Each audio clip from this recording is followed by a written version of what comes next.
에스겔에게 이 말씀을 맡기면서 이렇게 당부하십니다. 너는 내 입의 말을 듣고 나를 대신하여 그들을 깨우치라. 깨우치라.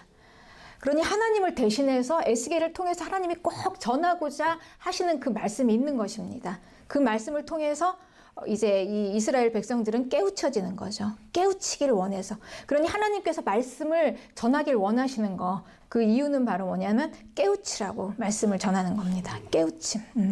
이 깨우치는 것은 뭘까요? 바로 우리가 회개하는 것입니다. 깨닫고 돌이키는 거죠. 예. 그래서 이 깨닫고 돌이키는 게 우리에게 너무 중요하고 꼭 필요한 거. 우리가 꼭 해야 할, 반드시 우리에게 주셔야만 하는 하나님의 말씀이기 때문에 하나님께서는 우리에게 깨우치고 그리고 회개하기를 원하시는 것입니다. 에스겔서 3장 18절에는 가령 내가 악인에게 말하기를 너는 꼭 죽으리라 할 때 내가 깨우치지 아니하거나 말로 악인에게 일러서 그의 악한 길에서 떠나 생명을 구원하게 하지 않으면 그 악인은 그의 죄악 중에서 죽으려니와 내가 그의 핏값을 내 손에서 찾을 것이고, 이렇게 말씀하셨습니다. 그럼 이건 지금 죽느냐 사느냐의 문제죠. 살리기 위해서, 여호와께서는 살리기 위해서 이 말씀을 선포해서 이 말씀을 듣고 그리고 악한 길에서 떠나서 생명의 길로 와라, 지금 이렇게 말씀하시는 것입니다. 네. 그런 이 말씀을 살리는 말씀이에요. 그리고 우리가 사는 것은 악한 길에서 떠나서 생명의 길로 오는 것, 회개입니다. 그러니 이 말씀을 사는 말씀으로 꼭 우리가 받아야 하는 건데, 그런데 이 에스겔이 만약에 이거를 선포하지 않고 에스겔이 선포하지 않아서 이 말씀을 듣지 못하고 깨닫지 못해서 만약에 그 악인이 그냥 죄 가운데 죽었으면 그거를, 그 생명값, 악인의 생명값을 하나님께서 어디서 찾으시냐? 바로 이 말씀의 선포자에게서 찾으신다는 거예요. 네. 말씀의 선포자에서.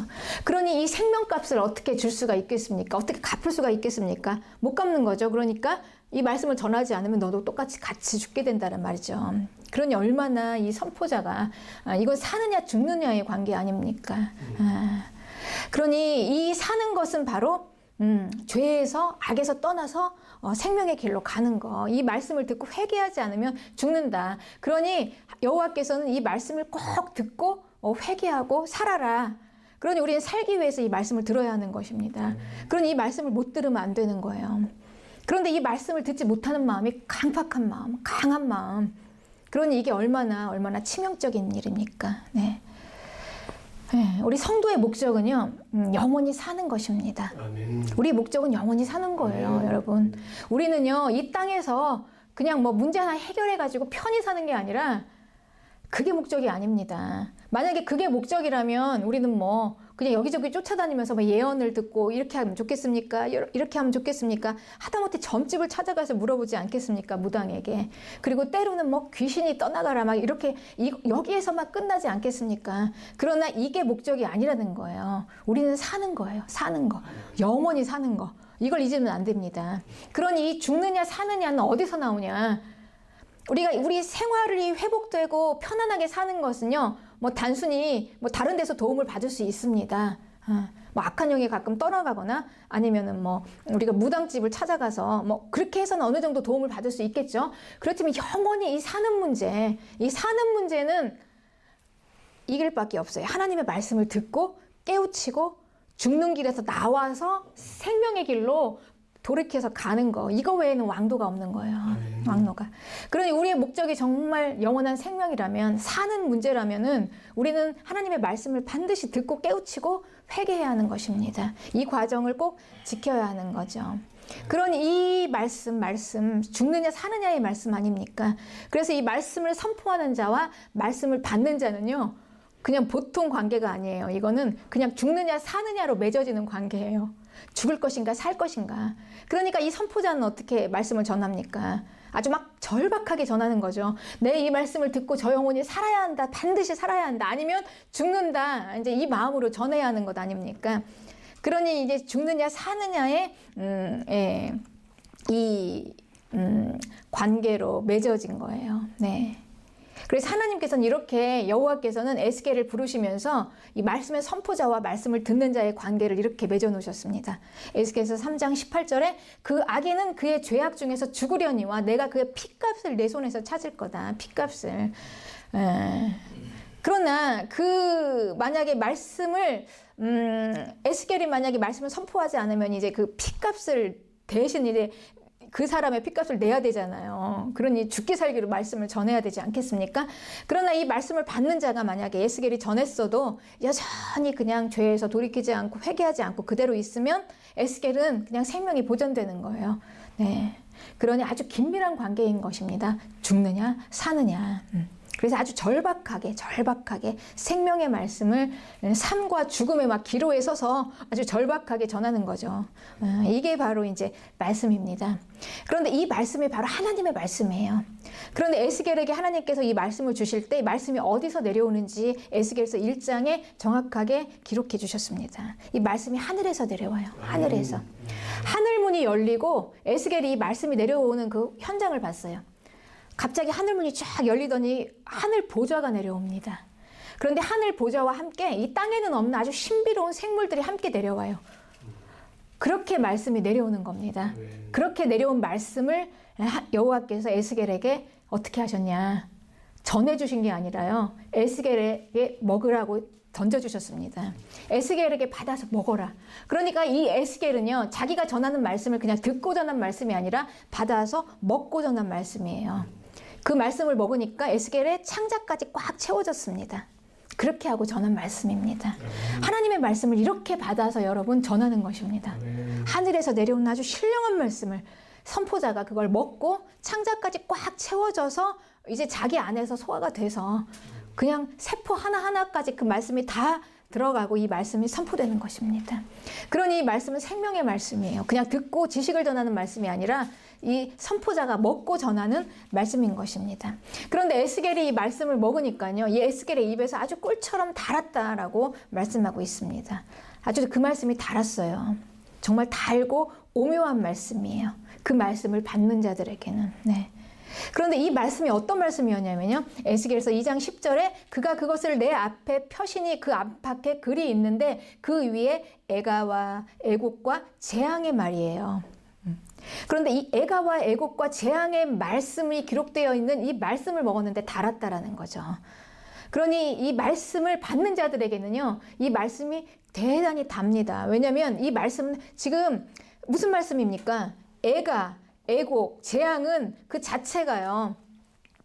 막 가슴을 치면서 막 슬피 울을 수 있는 그런 말씀이에요. 회개하는 말씀 아닙니까? 네. 그러니까 구원과 회개를 이루는 이 말씀이 어떤 자에게는 그냥 뭐 무시하는 말씀, 어떤 자들에게는 막 들으면 막 귀가 따가워서 거치고 막 버리고 싶은 말씀. 그런데 이 말씀을 받는 자들에게는 엄청나게 단 말씀. 그러니 이 회개는요. 이 말씀을 받는 자들에게는 정말 너무나 이 신령하고 오묘한 이 말씀이 그냥 머리끝부터 발끝까지 우리를 다 흠뻑 그냥 이 말씀이 내려와서 막 적시면서 우리의 죄를 보게 하고 이 회개하게 하고 돌이키게 하고 하는 이 과정이 얼마나 오묘하냐는 거예요. 이 말씀이. 정말 너무너무 신비로운 말씀. 내 죄를 깨닫게 하다니. 우리가 그 말씀을 듣고 우리가 죄를 깨닫지 않습니까? 하나님의 말씀이 선포될 때. 이 하늘에서 내려오는 그 말씀이 우리에게 막 부딪혀요. 막. 이 부딪힐 때 이 말씀을 받는 자들에게는요. 그 말씀이 나를 확 깨어나게 해요. 예.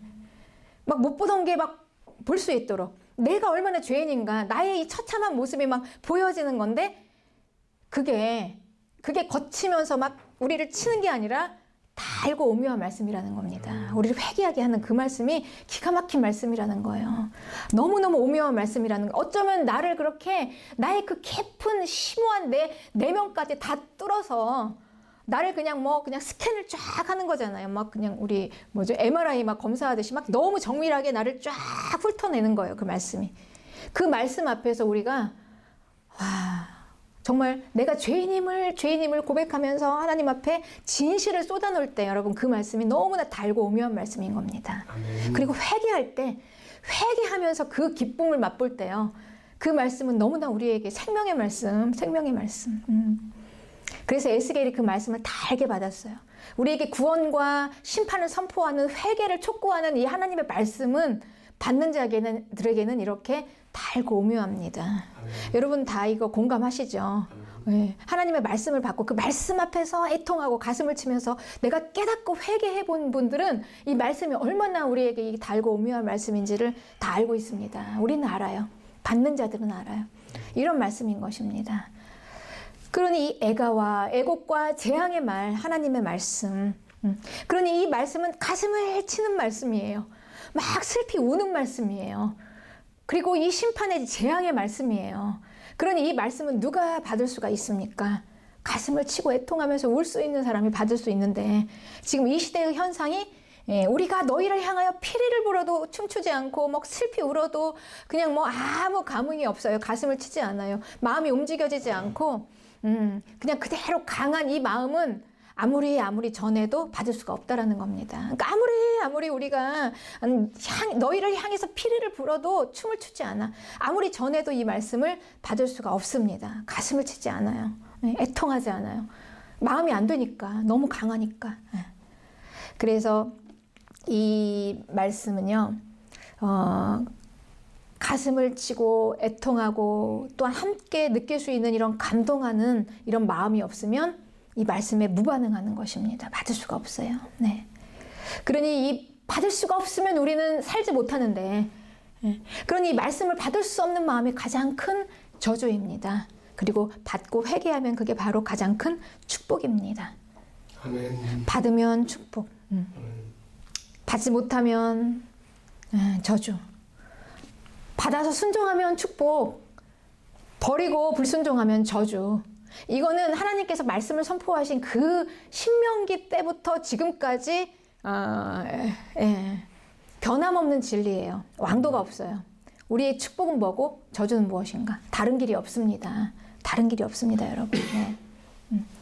그러니 우리에게 치명적인 절망은 다른 게 아니라 회개할 수 없는 마음이에요. 네.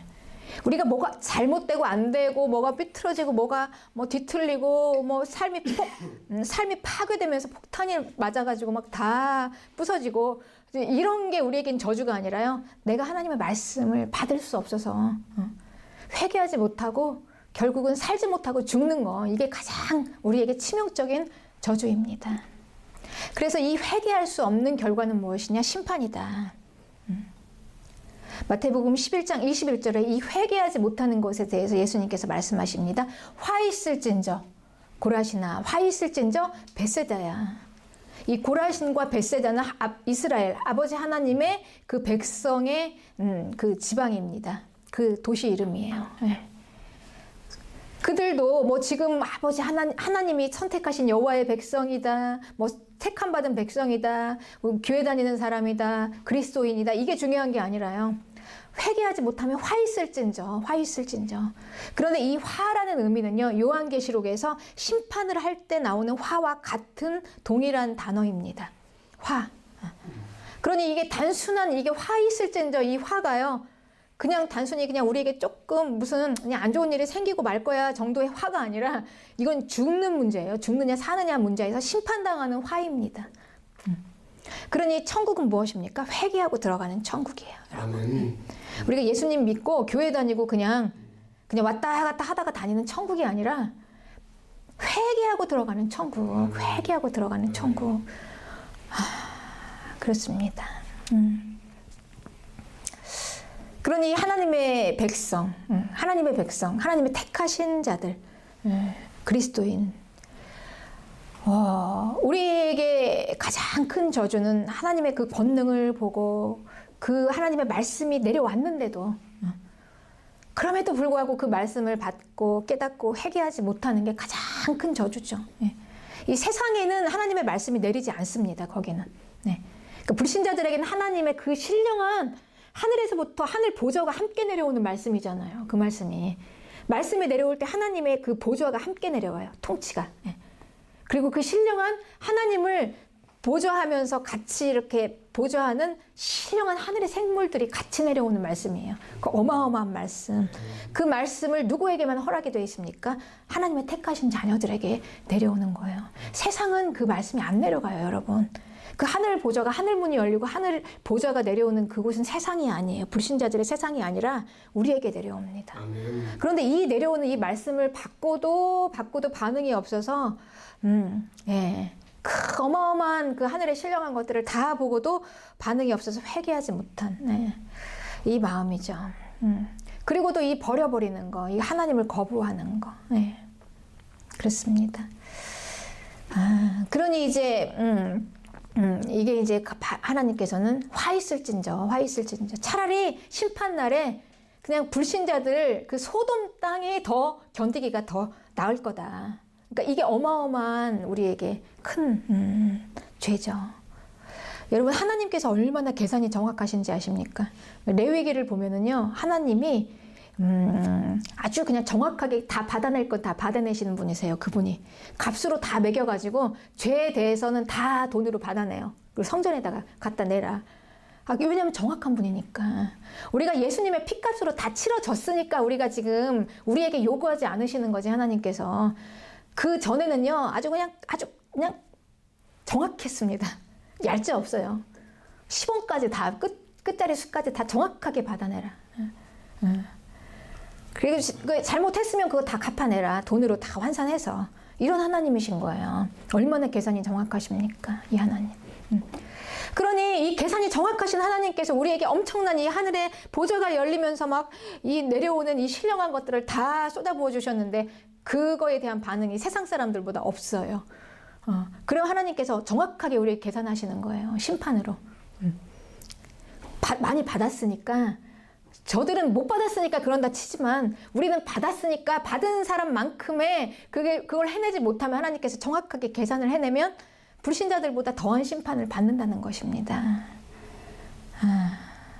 그러니 화 있을진저 예수님께서 말씀하시는 것입니다. 네. 그러니 이 화 있는 이 말씀을 받지 못하는 이 어마어마한 은혜를 받았음에도 불구하고 이 하나님의 말씀이 계속 내려옴에도 불구하고 우리는 이 반응하지 못하고 깨닫지 못하고 회개하지 못하고 이 돌이키지 못하는 이 마음이 바로 원인이 뭐냐? 마태복음 11장 23절에 가버나움아, 이 가버나움도 마찬가지예요. 고라신과 벳세다와 마찬가지예요. 예수님께서 권능을 행하시고 신령한 것들을 주신 것입니다. 말씀을 내려주시고 가버나움아 내가 하늘에까지 높아지겠느냐 음부에까지 낮아지리라. 네. 그러니 그 마음이 뭡니까? 하늘에까지 높아지려는 마음. 이 하늘은 하나님이에요. 하나님의 이 한계까지 닿으려는 교만인 것입니다. 이래서 말씀을 못 받는다는 것입니다. 우리가 왜 말씀을 못 받을까? 왜 말씀이 안 깨달아지지? 왜 말씀이 들리지 않지? 왜? 이유가 정확하던 거예요, 여러분. 하나님의 한계까지 닿으려는, 그러니까 즉 하나님을 넘어서려는 교만이죠. 그러니까 하나님과 비교하려는. 내가 하나님과 비기리라. 이게 이 마귀의 마음인 것입니다. 네. 그 마음, 이 교만이에요. 마귀가 가지고 있는 교만. 우리가 교만은 뭐 잘난 체하고 내 자랑하고 뭐 누구보다 내가 낫고 이런 정도의 교만이 아니라 이 교만의 아주 근본적인 교만은 하나님을 넘어서려는 하나님과 그러니까 경쟁하려는 교만이에요. 경쟁. 네. 그렇습니다. 그러니 이걸로는 천국에 들어갈 수가 없죠, 여러분. 천국의 왕과 경쟁하다니. 그러니 이 교만은요, 우리가 그냥 어느 날 갑자기 뭐 이 땅에서 생겨난 교만이 아니에요. 사람들과의 비교를 해서 생겨난 교만이 아니라 이 교만은 이 하나님 앞에서 생겨난 교만입니다. 그러니까 하나님 앞에 겸손한 사람이 사람 앞에도 겸손해요. 진짜 겸손은. 그러니까 하나님 앞에 교만하면 사람 앞에서 절대 겸손할 수가 없어요. 그러니 이 교만인 거 하나님 앞에서 생겨난 교만이에요. 이 교만은 내가 하나님 밑으로 들어가지 않겠다라는 이 교만인데 이게 바로 강팍의 원인이라고 지금 여기서 지적하고 있어요. 에스겔서 3장 27절에 너는 그들에게 이르기를 주 여호와의 말씀이 이러하시다 하라. 들을 자는 들을 것이요 듣기 싫은 자는 듣지 아니하리니. 하나님의 말씀이 내릴 때 들을 자는 듣고 듣기 싫은 사람은 안 듣는데요. 똑같은 하나님의 말씀이 내려왔는데 그 누가 듣기 싫어해서 안 듣냐? 바로 그들은 반역하는 족속임이라. 반역입니다. 그러니 이 하나님의 말씀을 듣지 않는 강팍한 교만은 뭐냐? 반역이에요. 그냥 하나님과 이 반역이라는 건 뭐냐면요. 내가 너와 경쟁해서 내가 너를 넘어서겠다는 게 이게 반역인 거잖아요. 내가 네 밑으로 못 들어가. 나는 너를 넘어설 거야. 이게 지금 반역이에요. 네. 그 이스라엘은 이 반역으로부터 시작했고 우리는 다 이 반역으로부터 시작했습니다. 누구 하나 할 것 없이 여러분. 우리는 처음부터 순종하고 처음부터 하나님 겸손하게 하나님 밑에서부터 시작한 게 아니라요. 다 하나님을 넘어서서 반역으로부터 시작했어요. 그 증거가 바로 이제 에덴 동산 이야기에서 나옵니다. 인간은 모두 반역으로부터 시작한 인생이다라는 증거가 성경에 있어요. 에덴 동산에서는 그 사람이 하나님과 같아지려고 했잖아요. 하나님과 같아지려고 하나님을 넘어서려고 했는데 그게 안 됐던 거예요. 하나님을 넘어서려고 했는데 그것을 넘어서지 못했어요. 그런데 문제는 뭐냐? 바로 그것을 인정하지 않으려는 마음입니다. 이게 교만이에요. 네. 우리는 분명히 우리의 진실은요, 하나님을 넘어설 수가 없어요, 인간은. 그런데 사람은 이 반역으로 시작해서 우리가 회개하면서 내 자신의 모습을 보지 못하는 한은, 진실을 보지 못하는 한은 계속 그 거짓 가운데 빠져 있습니다.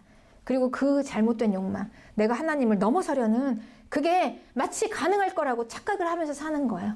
그런데 우리 인간은 하나님을 넘어설 수가 없어요. 이거를 인정하고 바로 바라보는 게 이게 회개입니다. 이게 깨달음이에요. 이게 깨달음.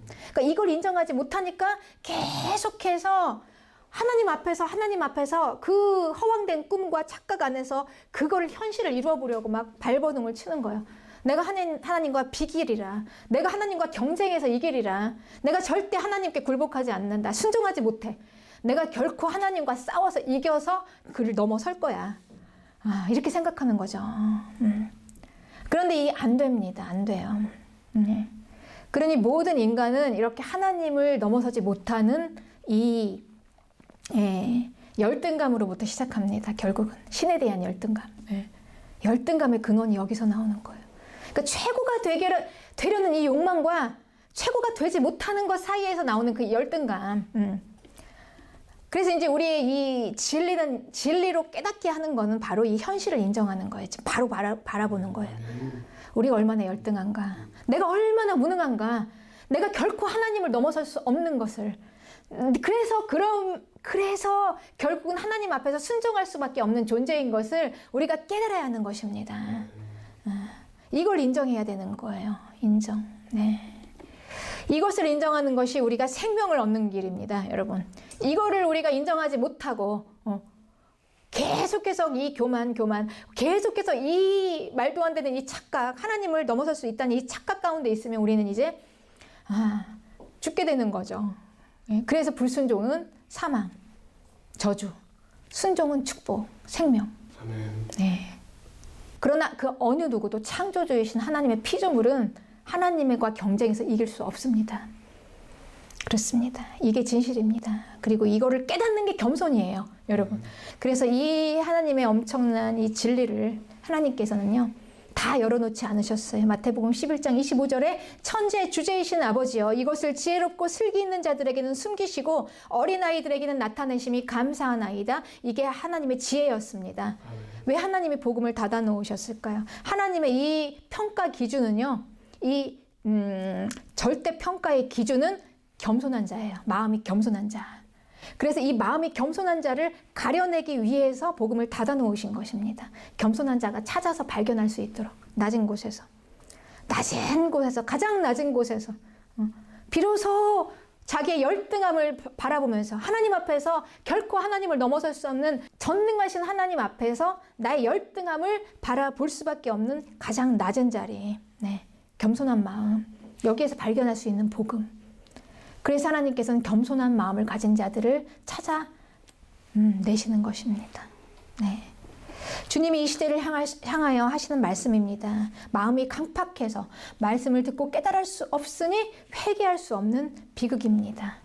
회개할 수 없으니까 하나님 믿는다고 하면서도 이 인생의 공고하고 무거운 짐의 원인을 모르니까 자꾸 이 예수님의 멍에를 치지 않으려고, 그러니까 끝까지 겸손하지 않겠다는 거죠. 계속 경쟁하겠다는 거죠, 하나님과.